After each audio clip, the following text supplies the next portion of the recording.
Jason, any injury updates over the weekend? No. No, Dalton Pupley, he's all good? Yeah, he's tracking along pretty good, yeah. Yeah, so he'll be available for selection? Should be, yeah.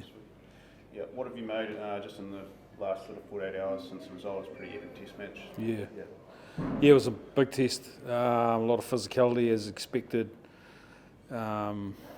big contest, the collision side of it, the set piece side, tackles made at a big intensity, a lot bigger than we've had throughout the whole year or so far. So yeah, looking to build on that. But the boys have recovered really well. Just have to touch on the refereeing and the controversy around that.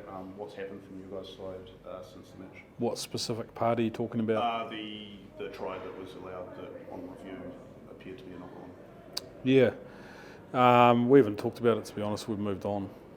Okay. And any update on the Sam Kane contacted Sia Khaleesi? Nothing that I've heard. The comms came through live in the game that it was glancing, so yeah, no follow-up from... no, nothing, no. Okay.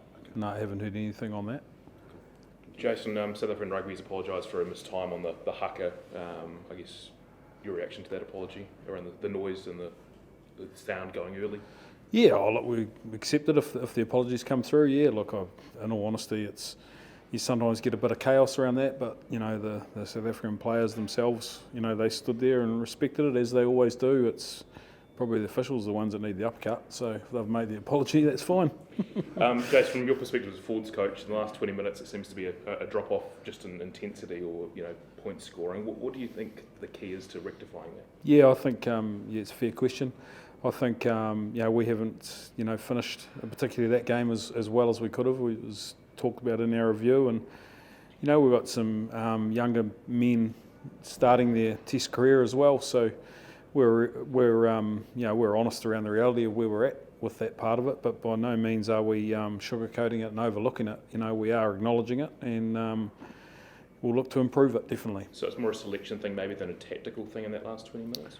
Or? I think it could be a little bit of both, to be fair. You've got guys coming on that have played a handful of tests, and she's some atmosphere, especially at Ellis Park against the best team in the world. So, but we're also pretty confident that we're making some progress in our game where we need to be as well. So there's always something to work on. Jason, you spoke about the intensity. We've seen the Springbok sort of chop and change the team from week to week. Is there something All Blacks are looking at to ensure that physicality is right up there? Yeah, it's a balance between keeping consistency in your squad and your selections, but also being brave and giving guys an opportunity so they can actually live what this sort of intensity is like, because it's a lot, as I said before, it's a lot bigger contest mentally and physically. So yeah, we'll pick our team tomorrow, but it's a fine line, to be fair. And it helps probably to be in Cape Town at the coast, and just Cape Town in general, much loved by many people around the world. Is it? Especially Kiwis. Yeah. No, well, look at it. I mean, Tabletop Mountain just out there. If you want a bad view for breakfast, they'll give you the tip.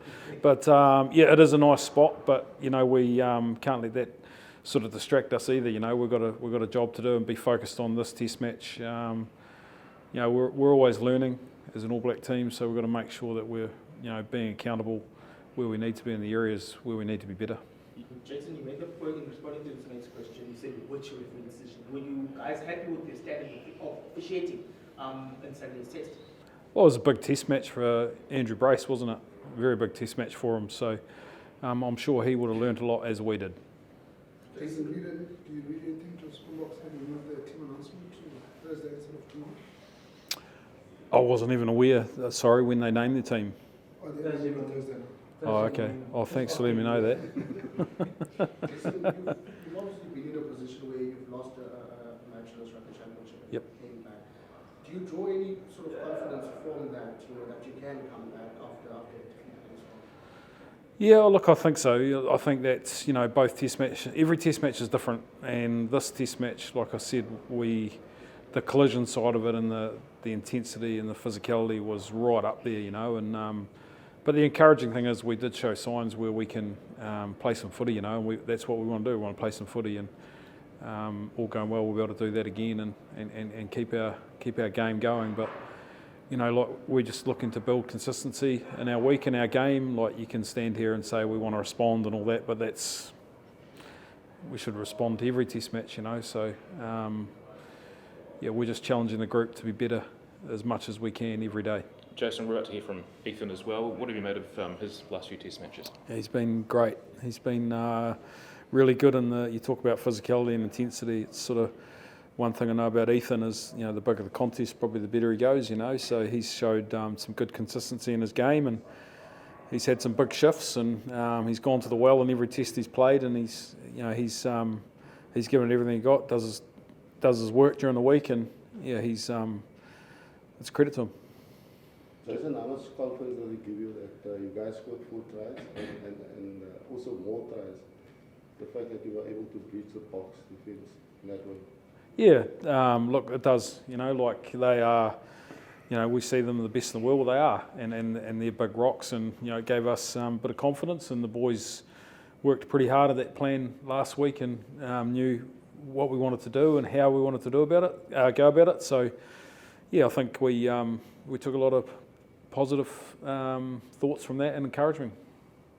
Jason, you guys got a pretty awesome welcome at the airport yesterday. How did that feel, see all those fans? Yeah, it was good actually. I remember I know all the Super Rugby teams used to get welcomed here from New Zealand. There's a good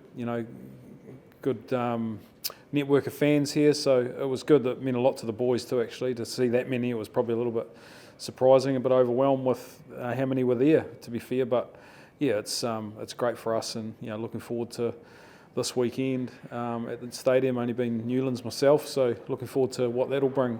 Hopefully, it's a bit drier than the under-20s World Cup was.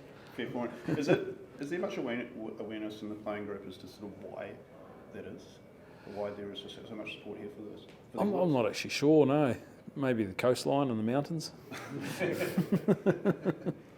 Jason, just in terms of the scrum battle, were you happy with you?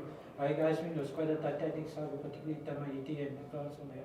Yeah, I think so. They had a good go at it, and I think there's a similar mindset between both packs. They want a scrummage. There's not a lot of games going on, and both teams want to crack at it. Dan, who know really well, he prides himself in that area as I do. So I look forward to catching up with him after the game. But I think that too, they both teams scrummage pretty positively. To be fair. Sia Khaleesi probably unlikely to play with that facial fracture this week. How much of a loss is that for South Africa? Oh, I'm sure they'll be next man in as we are. If you lose one of those players, they'll trust their whole squad. How much confidence does the team take in the fact that they've actually done very well in Cape Town? All Blacks have only lost once here since 1996. Thanks for letting me know that. I was actually unaware of that stat, but look, we pride ourselves on some pretty good performances at Ellis Park too. So I'm sure we'll build our week and look forward to the contest. Ethan, what did you make of that test match on the weekend, the intensity and the performance as well? Yeah, it was obviously a big occasion for the whole spectacle, and it was awesome. We were obviously just disappointed and gutted we couldn't finish the job, but equally we had a lot of fun out there and we're already excited for Saturday. What are the key things that you look at this week to improve as you head to play at Cape Town? Yeah, we're just sort of focusing on a few small margins and just about finishing the game. It was evident we couldn't quite close it out the way we wanted to, and that's what we're striving to do, finish the job. What was your sense out there in that last 20 minutes? Were things just not clicking as they were for the previous hour, or decisions not going your way? Or? Yeah, I think just playing what's in front. We just needed to play what was in front and then keep playing footy, I think, was the key. What's the mood like after a test like that when the main talking points are like the refereeing and what happened during the haka? Like, do you guys talk about that? We haven't mentioned any of that stuff. It's all on us and the performance, because ultimately refereeing, you can influence a referee, but you can't control their decisions, and that's how it always will be. And then obviously there's been talk about the pre-game haka stuff, but we don't mention it. It's all outside stuff. South African Rugby have just apologised for what happened. How does that make you feel? Yeah. obviously nice of them to apologise, but like, yeah, it's pretty hard to get the timings right for an airplane I'm picking. So yeah, stuff like that happens. Did you notice it? Like, what can you just run us through how it felt? Yeah, personally, I didn't notice it. No, we're all just looking up, eyeing up our opponents, and then yeah, we didn't even. I didn't see it or hear it. So yeah, just in the zone. What do you think gave you guys the edge in that first hour, 27-17? Looked like the game was wrapped up for you guys. Like, do you need to do again this week? Yeah, I think we started the game well, and then yeah, we let the Springboks come in at certain times, and yeah, whether it was through errors or discipline, they got back into the game and got down in our half. So I think for us, it's nullifying that, being squeaky clean to not let them play the way they want to. In terms of that second half, what do you think sort of happened when you sort of let South Africa come back? Sorry, mate. I'm saying in terms of that second half, late in the second half, when you sort of let South Africa come back, what do you think? Was there lapses of concentration, fatigue, or what? Potentially bits of that, but yeah, we just sort of fell into the trap, and whether it was discipline or an error, that's how teams and that's how they got back into the game. So rugby's a simple game, and if you nullify that, the team can't come back. Ethan, you guys got a really nice reception at the airport. Have a bunch of local fans come out. How'd that feel?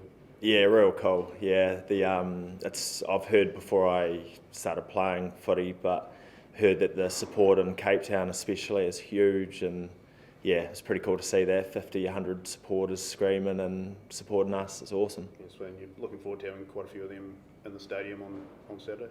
Yeah, it makes it feel like home, doesn't it? So yeah, we appreciate the support worldwide, and yeah, love it. Have you played in Cape Town before? I have, back in 2019 for the Crusaders, and the support was huge then, so I'm imagining it'll be bigger. Ethan, have you spoken to your dad? I mean, he was a year older, and how much do you guys speak to each other? Yeah, I spoke to Dad a couple of days ago, and yeah, talk all the time, father-son, so we're pretty tight. So yeah, he's good, just chipping away in Japan with a big pre-season. So. And any tips that he's giving? None this week, but it's early in the week. So yeah, could be one by Friday, Saturday that is. There's quite a build-up to this Ellis Park match. Is there any pressure? Is there more pressure now because of the result for this one? I don't think so. I think we're actually probably more excited because we know we were close in that game. So the motivation's high to get it right for the second. So I don't think so. Ethan, just in terms of altitude, Cape Town is a bit softer on the lungs than the iPod. Did you feel the altitude back there at Ellis Park, and just what are the conversations in terms of Cape Town and how that could possibly play a role? Yeah, personally, I've never played at altitude, but yeah, you get the dry mouth, the dry nose, all that stuff. So I'm guessing that is the factor. So yeah, playing at sea level might be a difference, but yeah, it doesn't change anything. We know the Springbok changes their team often, but Peter said the tour might be back at blindside this week. How do you anticipate that going up against him? Yeah, I'm not sure what the team will be, but if I got the shot, yeah, it's always good to match yourself against a world-class player, isn't it? So yeah, would relish it. Ethan, you spoke about you were here in 2019 with the Crusaders, and obviously the rival between Boks and All Blacks, but does not playing them as often as you guys did in Super Rugby in South Africa factor into when you come up against like the physical Peter Steffs of the world? Was it that hard draft that you had in Super Rugby, and now you only really seeing it at test level?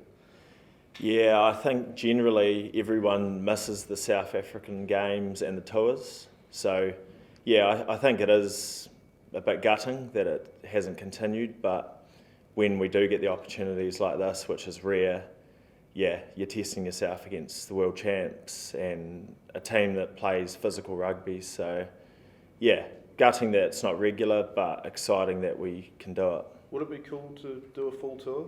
You know, would that be something you'd be interested in doing, playing midweek games and like 4 tests or something? Oh, I think so. Yeah, it'd be wicked, wouldn't it? Yeah. Stay here longer. Yeah, no, I think that'd be awesome. With the lack of, that rivalry continuing, does this then make this the anticipation for games like this and these two matches, does it increase that anticipation? I think so, yeah, because who knows when the next tour is? 2 years I'm picking, so you don't often get to play the Springboks, and yeah, it's such a cool place to play rugby in Africa, South Africa that is, and yeah, as an international player, this is where you want to be and the matches you want to be involved in, so very special. Just Ethan, a follow-up on that question as well. What do you think it will take to beat the Springboks this weekend? Like, what areas do you need to touch up to get over the line this weekend? I think the breakdown is going to be an important aspect, so if we take away their guys that can get over the ball, that will go a long way, and then just finishing what we start. Simple 2 things, but I think we'll go a long way.